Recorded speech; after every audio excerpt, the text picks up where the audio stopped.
Seorang mantan anggota militer Kuwait, Abdul Aziz Al-Tiki, berhasil membuat peta 3D yang memperlihatkan Mekah pada tahun 600 Masehi, era Rasulullah masih hidup. Di masa itu Mekah adalah sebuah wilayah yang terisolasi di tengah gurun pasir pegunungan tandus kawasan Hijaz. Di mana di Mekah kala itu terdapat 7 kawasan Bani, yakni Bani Taim kabilah di mana Abu Bakar berasal, Bani Makhzum, kabilah asal Khalid bin Walid berasal, Bani Adi, kabilah di mana Umar bin Khattab berasal.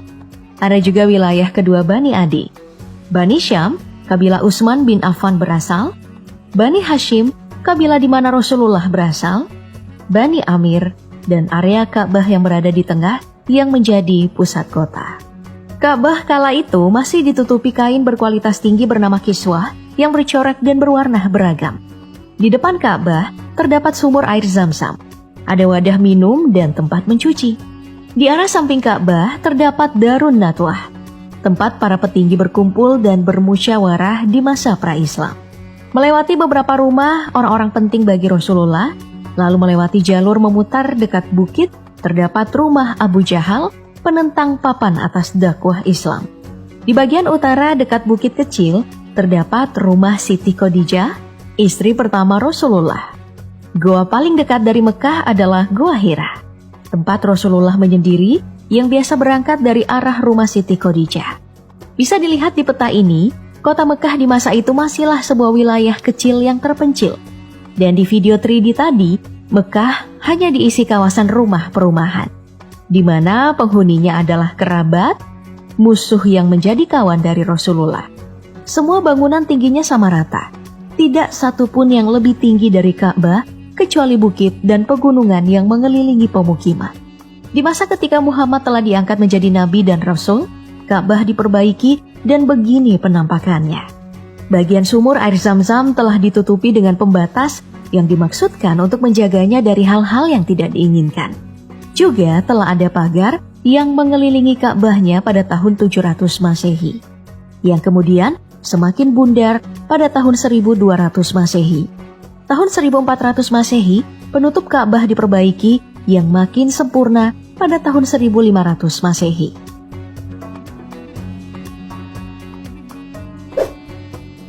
Pada abad 18, kompleks Ka'bah ditambahkan pagar yang makin bagus, berbentuk kubah-kubah kecil dengan beberapa menara. Abad ke-19, semuanya makin rapi dan perumahan bertambah di sekelilingnya. Menunaikan haji atau berziarah ke Mekah awalnya adalah perjalanan mengenai hidup dan mati. Panjangnya jalur dengan moda transportasi yang sederhana kadang membuat peziarah kesulitan. Belum lagi ancaman berhadapan dengan suku nomaden setempat. Hingga akhirnya terusan Suez dibuka dan kapal uap dan kereta api eksis pada paruh kedua abad ke-19. Perkembangan teknologi, transportasi, dan banyaknya dibuka jalur perjalanan, pendatang ke kota Mekah makin menjamur, membuat Mekah kian berbenah. Tahun 1910, pemukiman di sekitar Ka'bah makin padat saja. Kedatangan jemaah haji dari luar semenanjung Arab terhitung makin banyak pada tahun 1930, membuat Ka'bah makin ramai oleh orang-orang. Tiap tahun makin bertambah, membuat pemerintah Arab Saudi memutar otak untuk memudahkan para pengunjung dan jamaah. Dana didapatkan dari penerapan pajak untuk peziarah yang sebenarnya telah dipungut sejak tahun 900-an Masehi. Di masa kejayaan Ottoman, Kesultanan raksasa itu turut membangun beberapa pembangunan tempat inap peziarah yang semakin mempersempit lahan gurun pasirnya menjadi rumah-rumah yang berdempetan. Perjalanan peziarah Mekah ini pun meninggalkan jejak perdagangan yang unik. Tawaran jajanan, fasilitas inap, jasa angkutan, dan kebutuhan lainnya terus berinovasi. Dari tenan-tenan sederhana menjadi toko-toko serbaguna. Perputaran uang dari jejak peziarah ini membawa keuntungan tersendiri bagi Mekah dan Arab Saudi, membuat pemerintah semakin fokus pada pembangunan kota Mekah.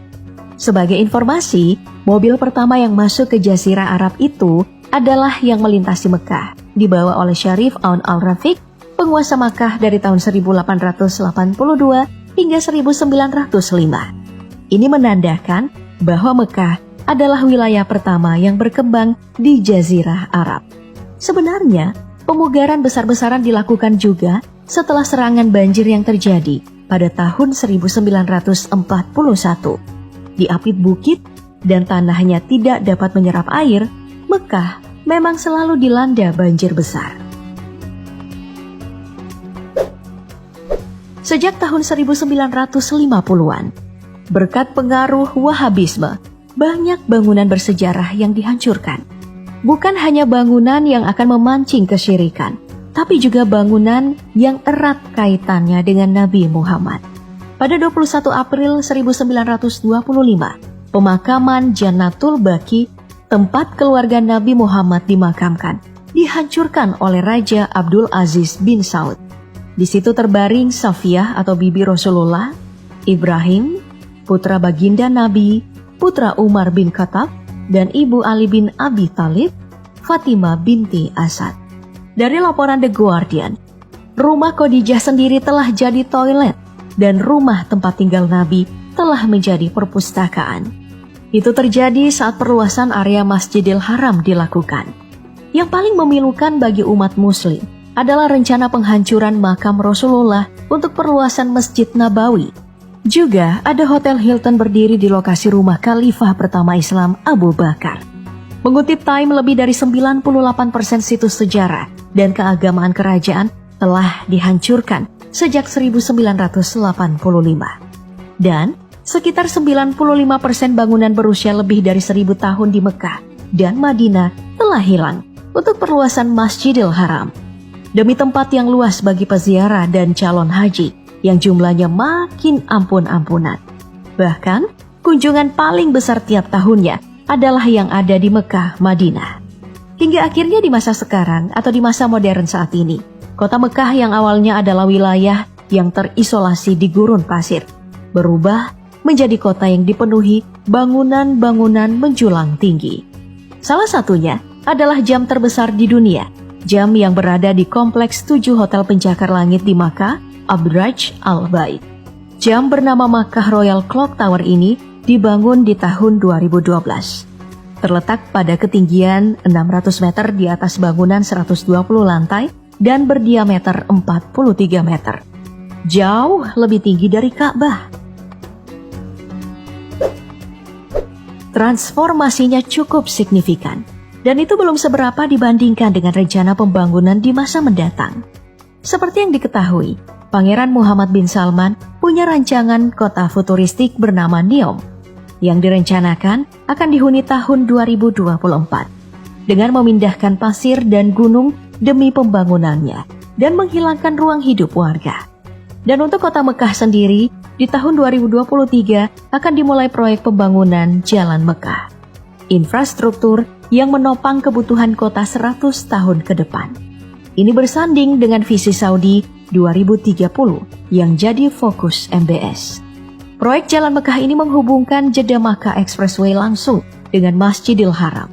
Dibangun di atas lahan seluas 1.250 juta meter persegi dan panjang 3,65 km dan lebar 320 meter. Menggusur 6 wilayah pemukiman, proyek ini terdiri dari 112 menara hotel berkapasitas 40.000 kamar, 82 menara perumahan, stasiun kereta api terbesar di Timur Tengah pada kedalaman 40 meter, jalan utama sepanjang 3,5 km membentang dari Siring hingga Jabal Omar, yang akan dibuka di tahun 2023. Dan masih banyak lagi fasilitas lainnya. Semua demi target 30 juta jamaah umroh per tahun 2030. Pembangunan memang mengerikan.